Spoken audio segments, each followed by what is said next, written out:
Doctor Baba Saheb Ambedkar open university.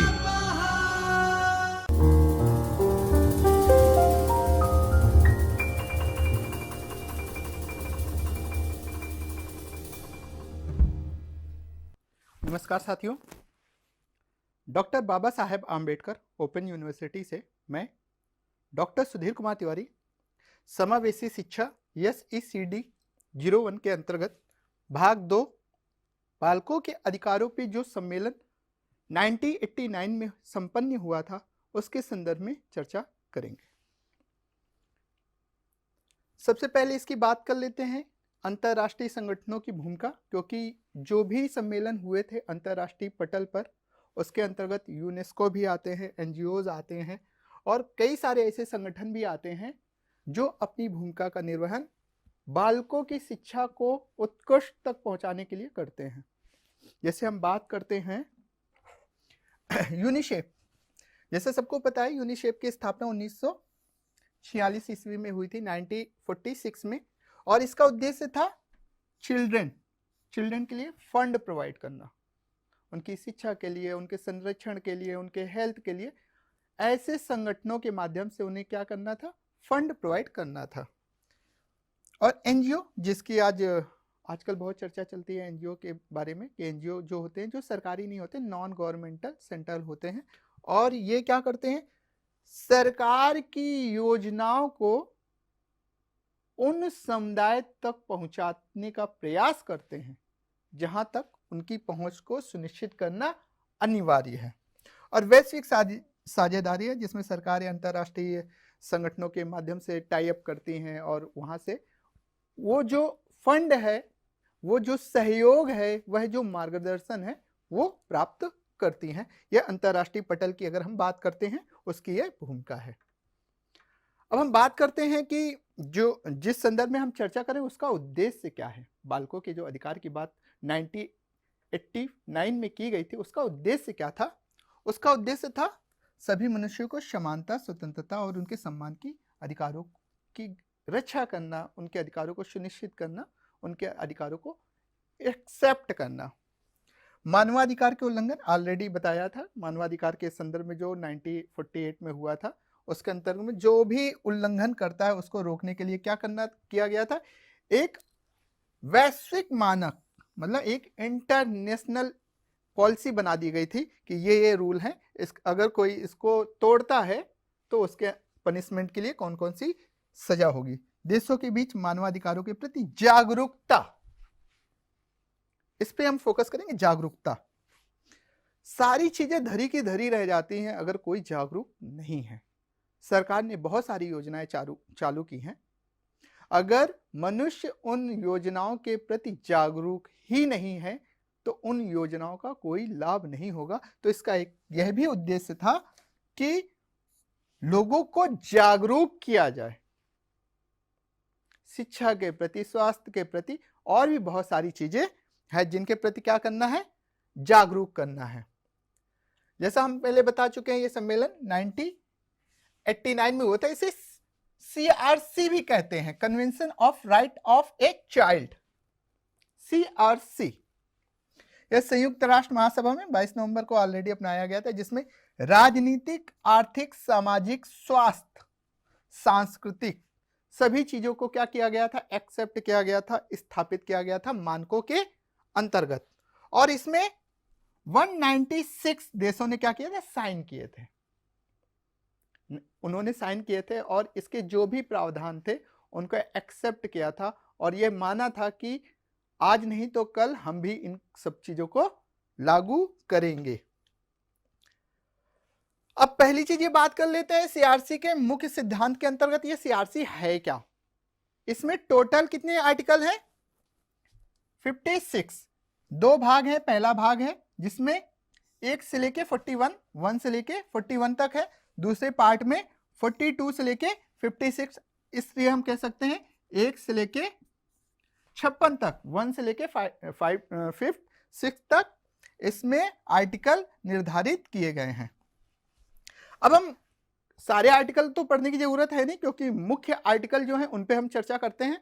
जैसे इसमें पहला है नॉन डिस्क्रिमिनेशन, जो भेदभाव रहित वातावरण की बात करते हैं, जिसको धर्म के आधार पे, जाति के आधार पे किसी के साथ क्या होता है, भेदभाव नहीं किया जाएगा, उसकी पृष्ठभूमि कैसी है, वो गरीब है, रईस है, ये मतलब इस आधार पे नॉन डिस्क्रिमिनेशन, भेदभाव रहित वातावरण चाहिए, इसकी बात की गई थी। आर्टिकल 3 के अंतर्गत अगर हम बात करते हैं, बालकों के सर्वोत्तम हित, अर्थात बालकों को किससे लाभ हो सकता है, कौन कौन सी चीजों से उसे लाभ हो सकता है, उसके स्वास्थ्य को लेकर, उसकी शिक्षा को लेकर, उसके मानसिक विकास को लेकर, इसकी भी बात इसमें की गई है। आर्टिकल 6 कहता है कि जीवन, अस्तित्व और विकास के अधिकारों की बात करता है, कि उसके अस्तित्व की बात की जाती है। ऐसा नहीं है कि उसका कोई अस्तित्व है ही नहीं, वो छोटा है तो उसके अस्तित्व को नकार नहीं सकते, बल्कि उसको हम स्वीकार करेंगे और उसके विकास के अधिकारों को क्या हम करेंगे, प्रोत्साहित करेंगे, उसके विकास के लिए बहुत सारी योजनाएं हम बनाएंगे, इसकी सभी की बात की गई है। इसमें और भी अधिकार हैं, जो आर्टिकल 28 है, शिक्षा का अधिकार।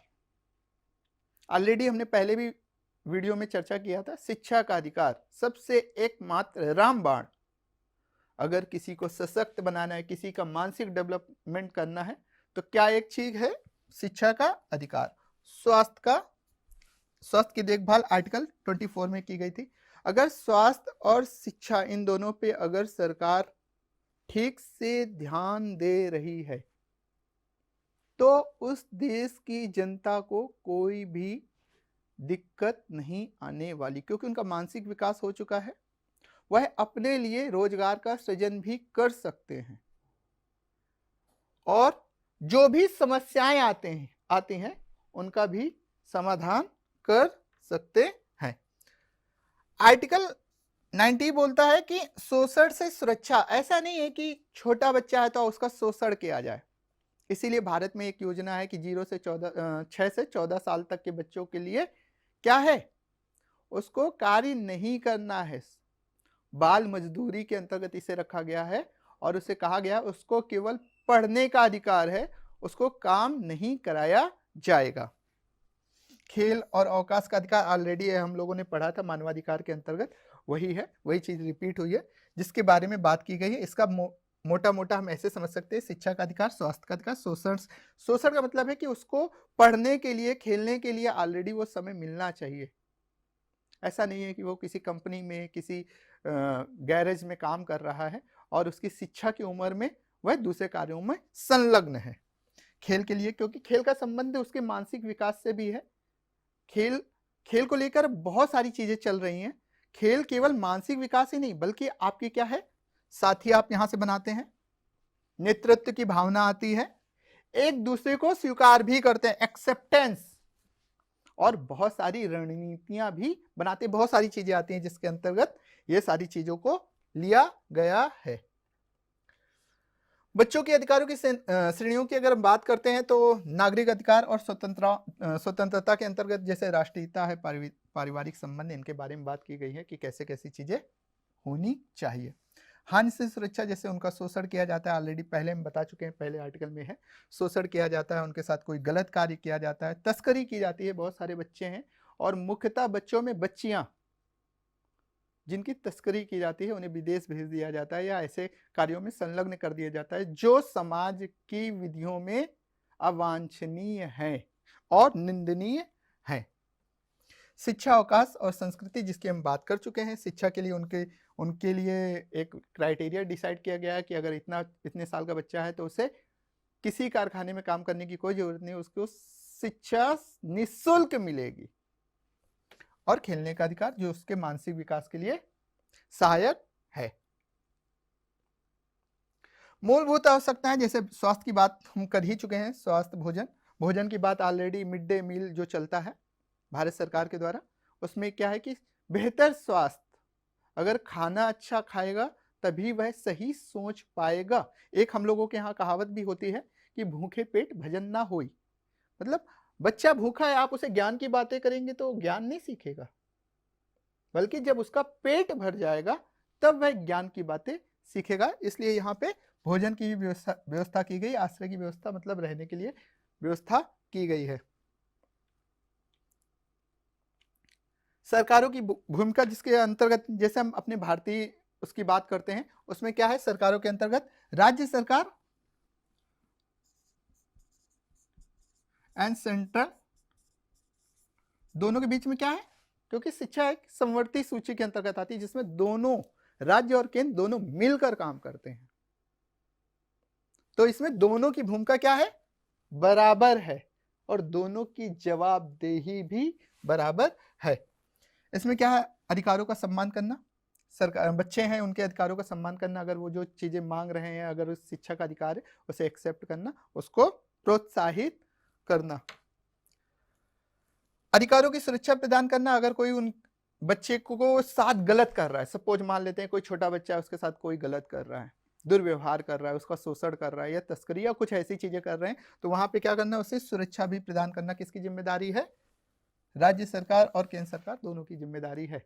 शिक्षा चूंकि राज्य सरकार के अंतर्गत आती है और सेंट्रल गवर्नमेंट के अंतर्गत आती है, तो ये दोनों की जिम्मेदारी है, बट उसकी सुरक्षा प्रदान करना राज्य सरकार की क्या है, जिम्मेदारी है। अधिकारों को पूरा करना, यह सुनिश्चित करना कि उसके जो जो मौलिक अधिकार है, मूलभूत अधिकार है, वो उसे प्राप्त हो रहे हैं या नहीं हो रहे हैं, यह भी सुनिश्चित करना सरकार की जिम्मेदारी है। हम बात करते हैं सीआरसी का वैश्विक प्रभाव क्या है। वैश्विक मतलब वैश्विक परिप्रेक्ष्य में बच्चों के स्वास्थ्य में सुधार देखने को मिला है। स्वास्थ्य को लेकर अब लोग जागरूक हुए हैं कि हेल्थ इज वेल्थ का नारा आने लगा है और लोग अपने स्वास्थ्य को लेकर जागरूक हो गए हैं। शिक्षा का अधिकार, शिक्षा का अधिकार ऑलरेडी बहुत वैश्विक परिप्रेक्ष्य में सबसे ज्यादा आया है शिक्षा का अधिकार, क्योंकि सारी समस्या की एक ही जड़ है शिक्षा। अगर शिक्षा किसी को सही नहीं मिल रही तो नॉर्मल की बहुत सारी समस्याएं आएंगी, जनसंख्या की आएगी, झगड़े की आएगी, पॉल्यूशन की आएगी, बहुत सारी चीजें समस्याएं शिक्षा के अभाव में क्या होती हैं, पनपती हैं। बाल श्रम, शोषण से सुरक्षा, ऑलरेडी बात कर चुके हैं। बाल श्रम मतलब जो 6 से 14 साल के बच्चे हैं उनको केवल पढ़ाई करने का ही अधिकार है। अगर कोई व्यक्ति कोई कारखाने में, कंपनी में उनको काम करवाता है तो या काम करवाने में संलग्न पाया जाता है तो उसके खिलाफ क्या होगा, कार्रवाई होगी। राज्य सरकार उसके खिलाफ कार्रवाई करेगी कि आप उसके पढ़ने की उम्र में काम क्यों करवा रहे हैं। शोषण से सुरक्षा मतलब अगर कोई पनिशमेंट, कोई अगर उससे ऐसा कार्य करता है जो समाज के नियमों के विरुद्ध है तो उस स्थिति में भी उसके साथ क्या होगा, कार्रवाई सरकार करेगी। कुछ चुनौतियां भी आती हैं, काम करेंगे तो चुनौतियां आएंगी, जो चुनौतियां यहां भी आती हैं। गरीबी, ऑलरेडी हम लोग जब एसडीजी की बात करते हैं तो वहां पे गरीबी भी आती है और सबसे मुख्य समस्या है वही क्या है, गरीबी। गरीबी अगर है तो नॉर्मल चीज है, बच्चा शिक्षा प्राप्त नहीं कर पाएगा, स्कूल तक उसकी पहुंच सुनिश्चित नहीं हो पाएगी, खाने की दिक्कत होगी, पूरी समस्या की जड़ क्या आ जाएगी, गरीबी आ जाएगी। तो ये एक बहुत बड़ी समस्या है जो साउथ अफ्रीका में अभी भी बहुत सारे लोग हैं जो गरीबी के शिकार हैं और उनको शिक्षा वहां तक नहीं पहुंच मिल पाई जहां तक उनको शिक्षा प्राप्त होनी चाहिए, या हम ये कह सकते हैं वह गुणात्मक शिक्षा उन तक अभी तक नहीं पहुंच पाई है जो पहुंच होनी चाहिए। सैन्य संघर्ष, ऑलरेडी बहुत सारे युद्ध होते रहते हैं, चलते रहते हैं, जिनके बीच में बच्चों के अधिकारों का उल्लंघन किया जाता है और बच्चे और स्त्रियों को ढाल की तरह यूज किया जाता है। सांस्कृतिक और सामाजिक बाधाएं, कुछ मान्यताएं होती हैं, जैसे आदिवासी परिप्रेक्ष्य में बात करते हैं तो वो लोग पढ़ाते नहीं, उनकी मान्यताएं अलग हैं कि हम नेचुरल नॉलेज मानते हैं, इस नॉलेज को नहीं एक्सेप्ट करते हैं। ये कुछ समस्याएं हैं। निष्कर्ष की अगर हम बात करें तो बालकों के अधिकारों पे ये कन्वेकेशन जो हुआ था बहुत ऐतिहासिक था, नॉर्मल चीजें बच्चों, और यहाँ पे एक चीज और ध्यान देने की जरूरत है, यह सभी बच्चों को लेकर बात की गई थी, ना कि केवल डिसेबल बच्चे। सभी बच्चे, धर्म, लिंग, जाति सभी को एक साथ लेकर इसकी बात की गई थी। हालांकि महत्वपूर्ण प्रगति हुई है, पर जिस लक्ष्य को प्राप्त करने के लिए किया गया था वो अभी दूर है, या अभी उसे हम कह सकते हैं अभी कंटिन्यूअस प्रोसेस में है, क्योंकि मुक्तिबोध की एक कविता है, जो कुछ है उससे बेहतर चाहिए। मुक्तिबोध की कविता है, जो कुछ है उससे बेहतर चाहिए। आज के लिए इतना ही साथियों, मिलते हैं नेक्स्ट वीडियो में। नमस्कार। स्वाध्यायः परमः